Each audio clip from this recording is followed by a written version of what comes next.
우리가 앞전에 이야기했던 뭐 거래량, 뭐 이평선, 52주 신고가 물론 이제 그런 것들 중요하지만 그걸 아는 게 훨씬 더 중요한 거지. 근데 그걸 모르는 상태로 뭐 이평선이니 거래량이니 어쩌고 해봤자 별로 큰 의미 없는 거지. 안녕하세요. 맞니? 네, 오늘은 회사에서 좀 찍어보려고 장소를 바꿔봤습니다. 좋습니다. 네, 좀 궁금한 게 또 생겼거든요. 무슨 일이죠?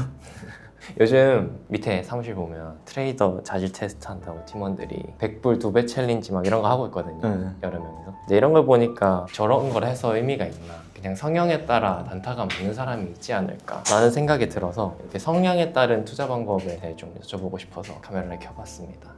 그런가? 생각보다 이제 많은 분들이 자기가 나는 단기 투자 성향이다 이렇게 이해하고 있는 것 같은데 현실은 사실 그렇지 않거든. 본능이라고 생각해야 돼. 단기 투자는 그냥 빨리 돈을 벌고 싶은 인간의 그냥 원초적인 본능이란 말이야. 이게 성향이 아니라. 그러면은 성향 이야기를 하기에 앞서서 투자 방법의 종류가 여러 개 있잖아요. 그거 정리부터 한번 해주실 수 있으세요? 크게 우리가 나누는 게 뭐 단기, 중기, 장기 이렇게 나뉘는 건 잘 알고 있을 거고. 네네. 근데 사람마다 이제 단기, 중기, 장기의 기준이 좀 다르잖아. 그래서 임의로 우리가 몇 달 미만은 이제 단기고 몇 년 이상은 뭐 장기 투자다. 이런 거는 사실 뭐 별로 의미가 없다고 생각을 하고. 다만 이제 단기 투자는 보통 단기적인 시장 변동성을 이용하는 투기라고 생각하면 될 것 같고. 짧은 시계열에서 낮은 가격에 사서 가격이 떨어지기 전에 좀 이제 손절 잘하고 빠른 수익을 올리는 걸 이제 좀 목표로 하는 투자다. 그리고 그리고 이제 중기 투자는 이제 특정 뭔가 기업이나 섹터의 성장 잠재력을 활용하는 투자라고 생각하면 될 것 같고. 그러면 그 정도가 스윙인가요? 스윙은 이제 단기 투자에서 조금 더 긴 시계열의 개념인 것 같고, 단기 투자 안에서 더 단기 투자는 이제 뭐 스캘핑, 데이 트레이딩, 조금 더 중기 투자는 내가 지금 이야기하는 개념에서는 예를 들면 뭐 회사의 성장에 이제 편승하거나 어느 정도 큰 주가의 상승이나 배당을 얻는 것 자체가 목표인 투자라고 조금 더 큰 개념에서 이해한다 그러면 우리가 일반적으로 생각하는 중기 투자일 거라고 보면 될 것 같아. 장기 투자는 기본적으로 이제 중기 투자의 의도를 방금 이야기했던 것처럼 네. 이제 그런 것들을 포함한 상태로 이제 시간이 지남에 따라서 복리의 힘을 우리가 활용하려는 의도가 명확히 있는 거. 그러니까 5년 이상 혹은 이제 수십 년 보유하는 투자를 좀 목표로 한다고 생각해야 될 것 같아. 그래서 이제 투자 전략마다 리스크와 뭔가 기대이익이 다르기 때문에 투자 전략을 우리가 뭔가 선택을 할 때는 투자 스타일을 선택하기 이전에 자신의 이제 투자 목표 그리고 리스크를 감당할 수 있는 범위 그리고 나 개인의 성향, 투자 기간 이런 것들을 좀 신중하게 우리가 생각해봐야 된다라고 개인적으로는 생각을 좀 하는 것 같아. 그러면 동강님 생각하시기에는 우리가 내 성향에 맞는 투자를 해야 되는 가장 큰 이유는 뭐예요? 그러니까 사람마다 기질이라는 게 있는데 네. 이제 투자할 때 감수할 수 있는 이제 위험의 정도 그 범위가 사람마다 다 다르거든. 그러니까 리스크를 선천적으로 높게 감당할 수 있는 사람이 있는 거고 어떤 사람은 보수적인 투자 성향을 갖고 있는 사람이 있단 말이야. 그래서 성향과 이제 본인의 기질에 따라서 투자를 하는 게 우리가 충실히 이 계획을 따라가는 데 도움을 준다는 거지. 그래서 투자에서 이제 되게 어려운 부분이 충동적인 결정을 할 확률이 되게 많잖아. 맞아요. 그래서 성향에 맞는 투자를 하는 게 충동성을 조절할 수 있는, 통제할 수 있게 좀 도와주는 것 같다. 그러니까 본인 성향을 좀 잘 인지해야 내 충동을 조절할 수 있고 통제할 수 있는 거. 단순히 난 충동성을 조절할 거야, 통제할 수 있을 거야 라고 하는 것보다 나는 그런 사람이니까 그런 면에서는 장점이 없으니까 이제 그런 데선 충동을 좀 조절해야겠다. 이제 그런 것들 좀 필요로 하는 것 같다. 그러면은 동강님은 처음에 동강님한테 맞는 투자 방법을 어떻게 찾으셨어요? 뭐 사실 그때 누가 뭔가 알려주는 사람이 없다 보니까 그냥 내가 혼자 깨지면서 알게 되는 것 같고 시장이 알려주지. 너 이런 사람이야, 새끼야. 너 이런 성향이고 이런 성격이야. 이렇게 자연스럽게 여러분들이 다 알게 되게끔 시장이 알려줍니다. 그러니까 깡통 좀 차봐라. 이거는 뭐 누군가 알려준다고 알 수 있는 건 아닌 것 같고. 그러니까 이게 다 사람마다 자기 페르소나가 다르고 살아온 환경이 다르고 기질도 다르고 같은 주제를 얘기해도 다 다르게 이해하고 본인한테 맞는 핏은 다 다르기 때문에 그래서 이런 큰 개념에서 본인 성격 기질이랑 맞는 투자 스타일이 나는 중요한 것 같더라 라는 이제 그냥 뜬구름 잡는 소리를 던지면 여러분들은 이제 그런 게 있구나 그럼 이제 찾아봐야 되는 거지. 그럼 어떻게 찾냐? 그러면 목숨을 다 잃으면 우리가 게임을 할 수가 없잖아. 그쵸. 게임 안에서 최소한 내가 한 3번 정도는 깨져도 다시 이제 도전할 수 있는 그 정도의 좀 의미 있는 금액 그러나 죽진 않을 금액으로 시장에서 조금 수업료를 내면서 본인이 누구인지 어떤 성향인지 어떤 투자 방식이 세상에 존재하는지 그런 것들을 알아보는 방법이 있지 않을까. 그러면은 근데 또 깨지면 아프잖아요. 안 깨지고 좀 성향을 파악할 수 있는 방법은 없어요? 나도 옛날에는 이렇게 생각 안 했는데 증권사마다 사실 이제 투자자 정보 확인서라는 게 있거든. 네. 그 투자 성향 질문이 있어. 네. 내가 리스크를 얼만큼 감당할 수 있는지, 이제 자산은 얼만큼 투자하는 사람인지 그런 것들을 이제 설문으로 나눌 수 있단 말이지. 한번 이제 설문을 해보면은 나는 공격 투자형입니다, 완전 추구형입니다, 그런 게 나와. 그러니까 증권사에서 기본적으로 제공하는 그런 것들 뭐 의미 없다라고 생각할 수도 있지만 한번 해보는 것도 좀 좋고, 그러니까 이거 아는 거랑 모르는 거랑 생각보다 좀 다르거든.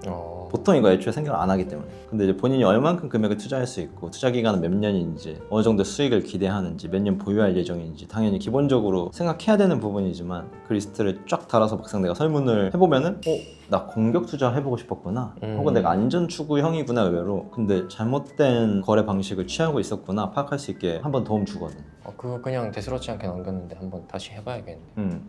그러면은 그 보통 사람 성향에 맞는 투자 방법은 하나예요? 여러 개 막 하고 싶잖아요. 주린이라고 하면 하나를 먼저 잘 체득하는 게 중요한 것 같고, 하나의 투자 방법에 좀 익숙해지면 다른 투자 방법이랑 병행해 나가는 게 좀 좋다고 생각하고, 그냥 복리를 누려야 되니까. 네. 근데 우리가 하나도 제대로 못하는데 여러 가지 투자 방법을 뭔가 적용하고 있다? 그런 상황이라면 좀 멈출 필요가 있다. 일단 뭐 죽이 되든 밥이 되든 일단 한 우물을 좀 깊숙이 파보는 데 집중해야 되는 시간이 있어야 돼. 잃든 벌든 충분히 자기가 뭐 수익이 나면 좋은 거지만 해보는 게 중요한 것 같고, 그래서 하나의 스타일에 충분히 자기가 익숙해질 때까지 좀 일관되게 투자 방식을 끌고 가보고, 그 스타일을 찾기 이전에는 소액을 가지고 여러 방식을 해보는 거고, 그 다음 잘 맞는 방법을 찾고 나서는 그거를 꾸준히 고수해야 한다는 거지. 본인이 이제 잘하는 것만 해도 되지만 네. 근데 나는 조금 더 그런 스타일들을 가져가고 배우고 싶다 이러면은 계속 깨져 나가야 되는 거지.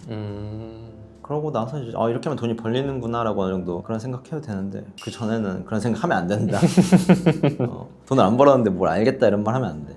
자기 인생을 충분히 그 투자로 살아갈 만큼 그 정도 금액을 벌었다, 그럼 이야기해도 되는데, 그게 아닌 상태에서 할 만큼 해봤으니까 이거 해봐야지 라고 생각하는 순간 앞의 시간들을 이제 허투루 날릴 수 있게도 되기 때문에 투자는 그래서 좀 자기가 설정한 금액이 있을 거 아니야. 네. 그걸 증명하는 시간이 있어야 된다. 나도 처음에는 당연히 단기 투자만 이제 지향했고, 자금이 이제 늘어나다 보니까 하나의 투자 방법에서 이제 안정적으로 단기 투자하는 거에 조금 더 익숙해지고, 그러다 보니까 중기, 중장기, 뭐 장기 포지션을 취하는 방법을 계속 더 연구하게 되는 거 같고, 그러니까 직업이 전업 투자자여서만 나는 좀 가능한 영역이라고도 생각은 해. 그러니까 일반 직장인분들에게는 솔직히 몇 가지 투자 방법이 동시에 적용되기는 좀 어렵다고 생각하고, 좀 몰입할 수 있어야 돼서 다른 직업 활동이랑 병행되기가 상당히 어려운 것 같다. 근데 이제 중기, 장기 이제 이런 부분은 애초에 시계열이 훨씬 더 늘려서 보기 때문에 내가 시간과 뭔가 노력을 똑같이 넣어야 하는 것 같지만, 뭔가 이렇게 단기간에 의사결정이 뭔가 쫓기지 않아도 되고 실수할 확률도 조금 적어지고, 그렇다 보니까 이제 조금 더 범용적인 개인 투자자분들한테는 더 적합하다라고 우리가 얘기할 수 있는 거지.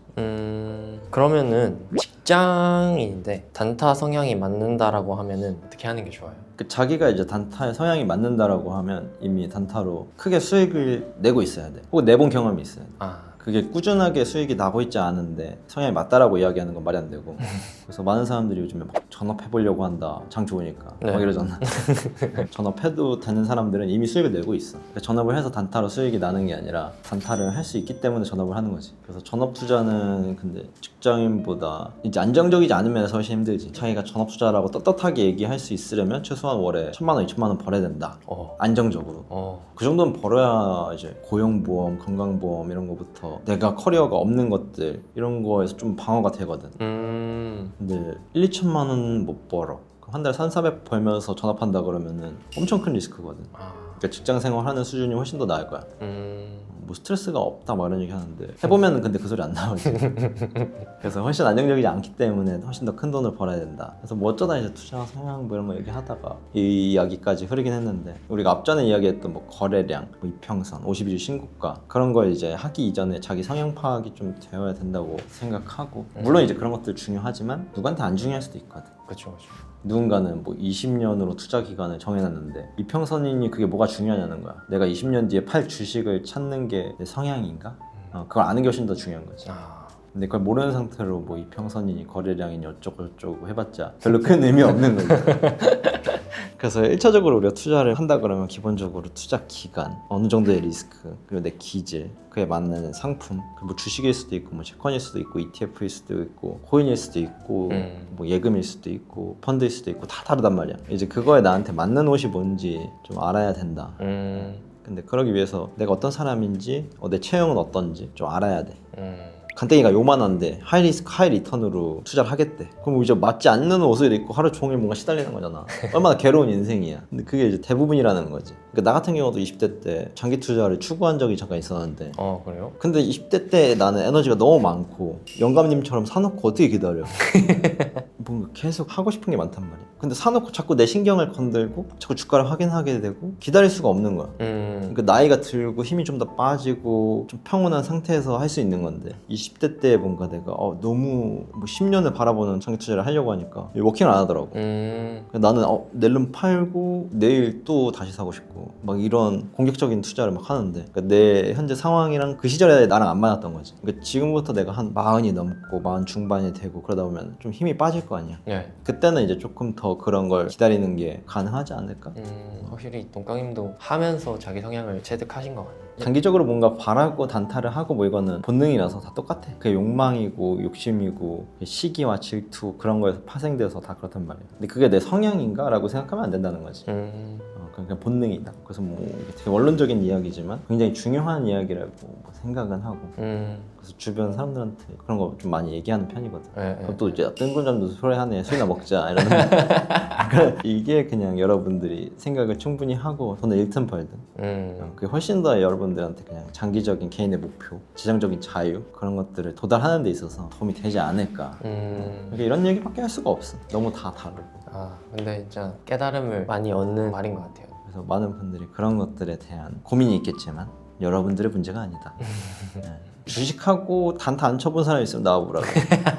나는 별로 없을 거라고. 그러니까 여러분들이 못하는 게 아니라 그걸 찾아 나가는 과정이다 라고 생각하시고 그걸 이제 지속한다 그러면 많은 분들한테 더 좋은 미래가 있을 거라고 저는 믿고 뭐 이런 얘기들을 뭐 또 뻔한 소리 하네 이제 해도 자주 할 수밖에 없는 것 같아요. 그리고 제가 해본 게 이런 거밖에 없어서. 그래서 저는 또 오늘도 뻔한 얘기, 지루한 얘기 한번 뭐 저 자신한테도 하는 얘기여서 해봤습니다.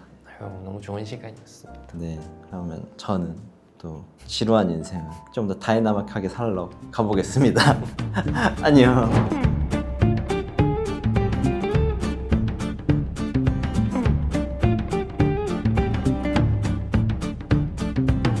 코칭 컨텐츠의 맛? 좀 더 나의 것 그대로의 동강?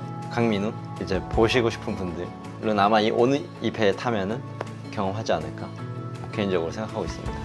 네, 그러면 저는 배 안에서 만나도록 하겠습니다.